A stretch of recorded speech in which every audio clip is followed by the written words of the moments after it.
Welcome back to New Day, everyone. For the first time, Hillary Clinton is opening up a little bit more about a possible 2016 presidential bid. In her first really extended interview since leaving the State Department, Clinton confirms to New York Magazine that she's considering a run for the Oval Office, but there's a lot in between considering and I'm jumping in.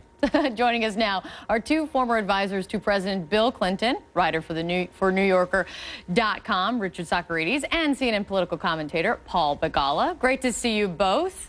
Good morning, Kate. Good morning, Kate. So, Paul, I feel like you and I have been talking about is she in, isn't she in, is she in, isn't she in for longer than I think any of us would like to remember. So, but what do you take away from this interview? What do you think her message is? Where's her head and her heart on this? Well, I think her message, actually, to get her message, I found a poem from the 1600s. Andrew Marvell. It's a great poem. All of us took high school English. Had we but world enough and time, this coyness lady were no crime. Well, she has world enough and time. She can be coy. She needs to take her time. She needs to do her foundation work, write her book. There's no need to rush us. I want her to run. I'm unabashed about it. Run, Hillary, run. But she doesn't need to be pushed into this, and I think the interview says that. She actually enjoys her life right now, and why not let her have a life for at least a little while? A little while. Richard, in part of the interview, she says this when being asked about is she going to run. She says, I will just continue to weigh what the factors are that would influence me making a decision one way or the other. That's not saying something, but saying it with a lot of words. What are those factors that you think she needs to be weighing, is weighing right now? Well, I too want her to run. I think that people who know her and know her commitment to solving the problems that we face as a country want her to run. But I think there's several factors. I mean, I think, like anybody, she's looking at, can I win if I run? What would it cost me, both in terms of how much money I would have to raise and what it would cost her emotionally and the family. I also think she's looking at, do I have it in me? You know, she's 65 now. I think that's pretty young, but this takes a toll, and it wouldn't just be a commitment to running. It would be a commitment to serving one, perhaps two terms. And then I think also she's thinking, what happens if I don't run? What is going to happen in my party? What is going to happen in the country that she obviously cares so deeply about if she doesn't run? Who is likely to become president if she doesn't run? So, Paul, you kind of alluded to it. If you want to lay low, if you want to have time to just be Hillary, get off the high wire that she's been on for 20 years, as she said in the interview, why do the interview? Why put yourself out there for this big spread in New York Magazine? Well, because I think all of us would like to have things both ways, and why not let her? She can, right? In other words, she can speak out when she wants to, and she can hang back when she wants to. She spoke out. I think her first public statement after she left the State Department was to endorse marriage equality, which I think was a wonderful thing that she did. And then she, you know, kind of went back to writing her book and doing her foundation work.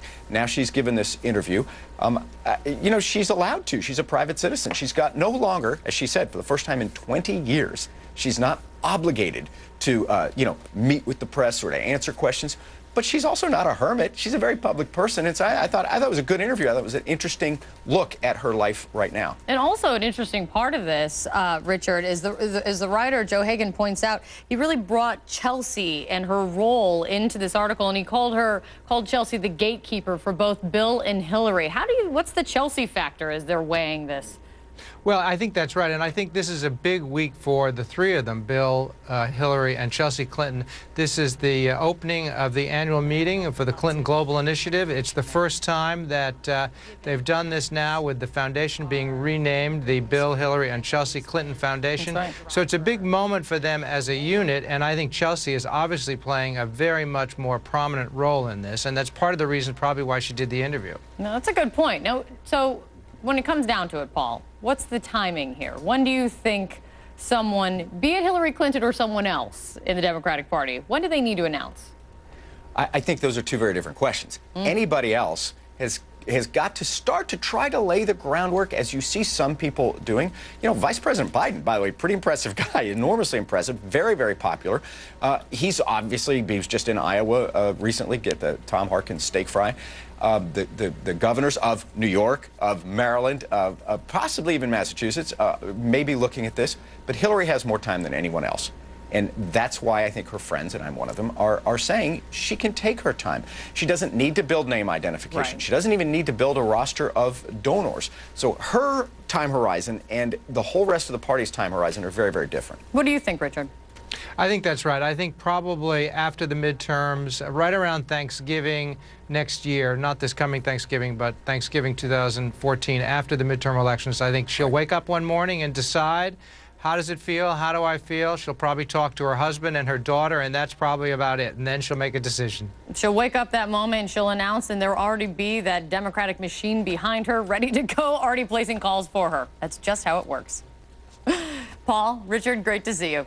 Thanks, Kate. Great to see you. All right, we'll talk much more about this, to be sure. Chris?